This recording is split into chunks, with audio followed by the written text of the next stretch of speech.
नमस्ते। पिछले वीडियो में हमने बात की थी कि किस प्रकार शब्दों को अंग्रेजी में लिखना है। जैसे हमने बात की थी महक की, अब हमारे सामने पवन आया है। पवन पवन को हमको अंग्रेजी में लिखना है, तो प के लिए हम PA लिखा है। ठीक, ये जो प एक व्यंजन होता है, उसके उच्चारण के समय हम स्वर का ऊपर उपयोग होता है, इसलिए हमने पहले भी बताया था आपको। ये अ का उपयोग हो रहा है, इसलिए हमको ए लिखना है। तो ये प के लिए P लिखा हमने, और प के साथ में हमने अ बोला है, तो ये ए लिखा है। अब ये व के लिए हमने V लिखा है, और व के साथ में हमने अ का उच्चारण किया है। तो हम बताया हमने कि अ का जैसे उच्चारण होता है एक स्वर का, तो इसके लिए हम ए लिखते हैं।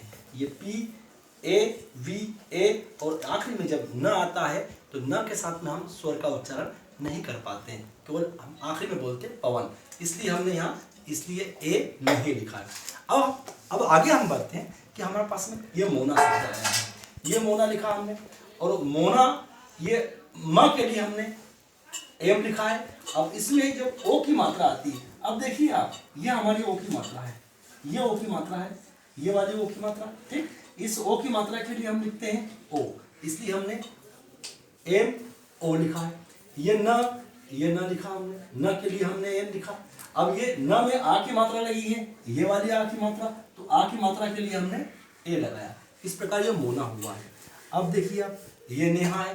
बच्चों को हमको समझाना होगा एक एक शब्दों को अलग अलग लिखकर उनको अंग्रेजी में किस प्रकार लिखते हैं, ऐसे बच्चों को पूरी तरह से समझाएंगे। जब इस प्रकार के हम 8-10 शब्द को समझा देंगे तो बच्चा ऑटोमेटिक लिखने लग जाएगा। उसको समझाना होता है हमको कि ये न है, तो न के लिए हमको ए लिखना होता है, और ये न में मात्रा नहीं है तो हमको ए लिखेंगे। अब यहाँ पे न में ए की मात्रा आ रही है, तो जब ए की मात्रा आती है तो ये हमने ए की मात्रा, ये देखो ए की मात्रा, तो ए की मात्रा के लिए हम ई लिखते हैं। तो ये न के लिए ए लिखा है, और ए की मात्रा है इसके लिए हमने ई लिखा है। अब हमारे पास में ह है, तो ह के लिए हमने एच लिखा है, और उसके बाद में ह में आ की मात्रा लगी है, तो ये जो आ की मात्रा है, आ की मात्रा के लिए ए लिखते हैं। ये नेहा हुआ।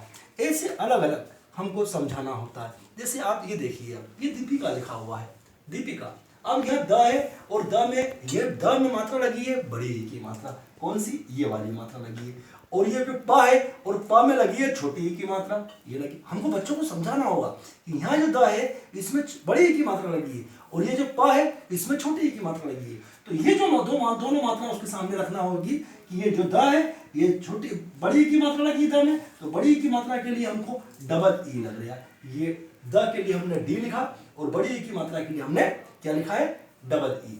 अब हमारे पास में प है, प के लिए हमने पी लिखा है, और प में लगी है ये छोटी ई की मात्रा, इसलिए हमने आई लिखा है। तो ये D double E P I. अब आखिरी में आया है क, तो क के लिए हमने के लिखा है, और ये आ की मात्रा है इसलिए हमने ए लिखा है। अब आगे हम चलेंगे, तो ये देखिए आप, ये शोभा लिखा हुआ है। अब यहाँ आपने श, ये वाला जो श है, देखिए आप, है ना, इसके लिए हम ये एस एच, अब ये हमने एस एच लिख दिया, ये एस एच। अब यहाँ पे इसमें औ की मात्रा है, कौन सी, ये वाली मात्रा है, और जब ये वाली मात्रा आती है तो इसके लिए हम लिखते हैं ए यू। क्या लिखते हैं, ए यू।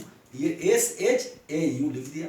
अब ये भ है, तो भ के लिए हमने बी एच लिखा, और ये आ की मात्रा है, ये वाली आ की मात्रा, तो आ की मात्रा के लिए हमने ए लिखा। इस प्रकार ये शोभा। तो ए से हम अलग अलग शब्दों के 2-2, 3-3 अक्षर वाले शब्दों को लिखकर बच्चों को अलग अलग बताना होगा हमको। ये घ है, तो ये घ के लिए हम GH A लिखना होगा हमको। ये ख है, तो ख के लिए KH A लिखना होता है। ये भ है, तो भ के लिए हमको BH A लिखना होता है। अब यहाँ पे बच्चा कंफ्यूज होता है कि ये स्र लिखा हुआ है, तो उसको स्पष्ट बताना पड़ेगा, उसको लिख कर बताना पड़ेगा। ऐसे हमको टीचिंग एड्स ATLM बना के उसको समझाना होगा कि ये स्र है, तो इसके लिए SHR ऐसे हमको लिखना होगा। ऐसे अलग अलग। अब उसको एक बात और बताएंगे आप कि ये जो ध है, ये जो ख है, ये भ है, इस प्रकार के अलग अलग उसको अक्षर लिख के दे देंगे कि इसमें क्या आ रहा है, इसमें क्या आ रहा है। ऐसे हम TLM बना देंगे और उसको लिख के देंगे, तो बच्चा बहुत जल्दी समझ जाएगा। तो इस प्रकार हम बच्चों को अंग्रेजी हिंदी से अंग्रेजी में जोड़कर उसको अंग्रेजी पढ़ना सिखा सकते हैं। थैंक यू, धन्यवाद।